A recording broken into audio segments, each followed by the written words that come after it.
Sa wakas, kumanta na rin si Kyonosuke Kameda sa tunay na sekreto sa likod ng kanyang boring pero makasaysayang panalo kontra yan sa dating 3-division world champion na si Gian Riel Casimero. At ayon sa isang eksklusibong ulat ng Yahoo News Japan, hindi raw lakas, tapang o palitan ng suntok ang nagpanalo kay Kameda, kundi ang disiplinado at matinong pagsunod sa game plan na matagal na nilang pinaghandaan. At kung hindi raw siya kumapit sa estratehiyang iyon, siya kumano siya ay natumba. Kaya sinunod lang niya talaga ang plano.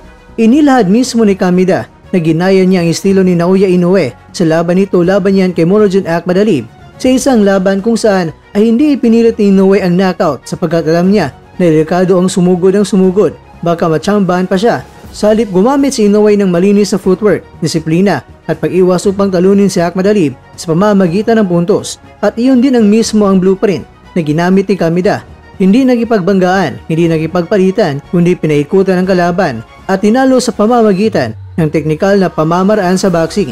Mas lalo pang lumutang ang taktikal na panlilinglang ni Kameda nang aminin niya na sinadya niyang magsinungaling sa press conference noong September 19 kasama si Casimero sa Abima Studio sa Tokyo.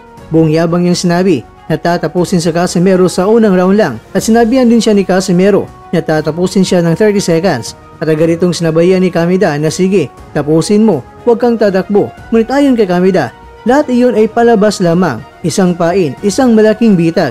Pagbalik raw niya sa waiting room, ilang minuto pagkatapos ng press conference, sinabi niya sa team niya na ang totoong plano. Sinabi kong magpapalitan kami pero hindi ko gagawin yan.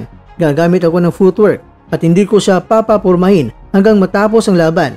Ayos lang sa akin ang desisyon, hindi yung knockout. At dagdag pa niya, base sa mga nakaranyang laban, hirap siyang tamaan ng mga buksingerong mabilis ang paa. Yang plano, isang suntok, isang puntos, footwork muna.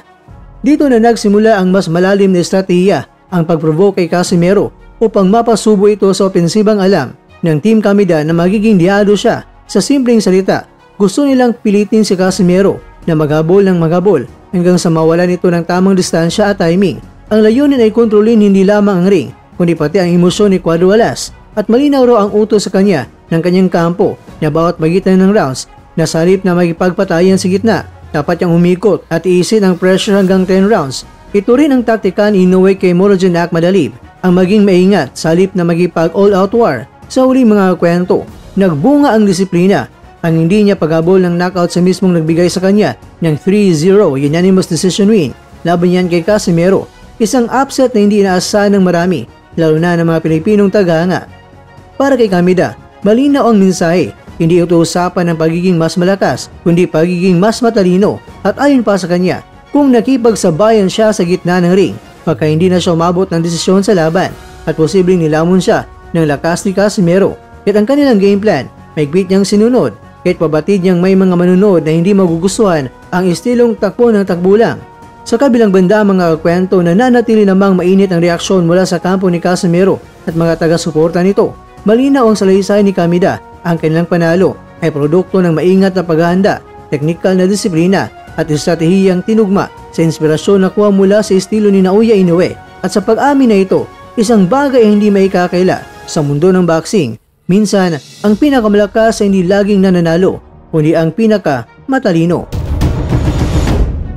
Samantala, muling nagliyab ang karera ni Prince Albert Pagara matapos ng patiklopin ang Thai fighter na si Botsakon Mongcheklang sa loob lamang ng 34 seconds sa kanilang sagupaan noong November 15, 2025 sa Bangkok, Thailand. Sa hindi inaasahang bilis, tinapos si Pagara ang laban sa pamamagitan na isang napakalinis at napakasakit na body shot na agad ang nagpabaluktot at nagpaluwa sa kalaban. Sa simula pa lamang ng unang round, halatang determinado si Pagara na tapusin ang laban ng mabilis. Agad niyang sinira ang depensa ng Thai boxer at mabilis na nakahanap ng butas para pakawalan ang kanyang pamatay na suntok sa bodega. Pagkasapul, bumagsak si Mongcheklang at hindi na nagawang nakatayo pa. Kapansin-pansin din mga kwento na parehong may mga knockout losses ang dalawang buksingero. Si Pagara ay may dalawang talo, parehong by way of knockout, habang itong si Mongcheklang naman ay walang panalo at dalawang pagkatalo, pareho rin na via knockout. Ngunit sa pagkakataong ito, si Pagara ang napakita ng tunay na bagsik.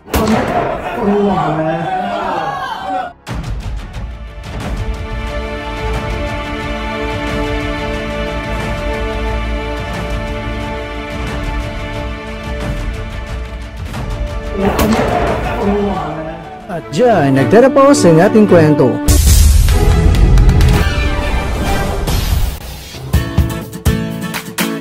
Maraming salamat mga kakwento sa inyong panonood. Pero baka naman mga kakwento ay nagustuhan niyo po ang kwento natin ngayon.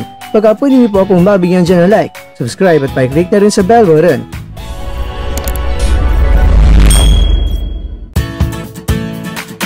Pero bago tayo tatapos mga kwento, syempre, shoutout po muna tayo dyan sa aking mga kakwento. Kay kakwentong Ernesto Herrera, kay kakwentong Nick, kay kakwentong Ralph Cañete, at kakwentong nanonood ngayon, shoutout sa iyo dyan. Bueno, lang dito na po muna ang ating kwentuhan at abangan nyo na po ating susunod na video. At dito lang po yan sa isang channel na kung saan maaring ito'y mga kwentong di pa na kwento sa inyo.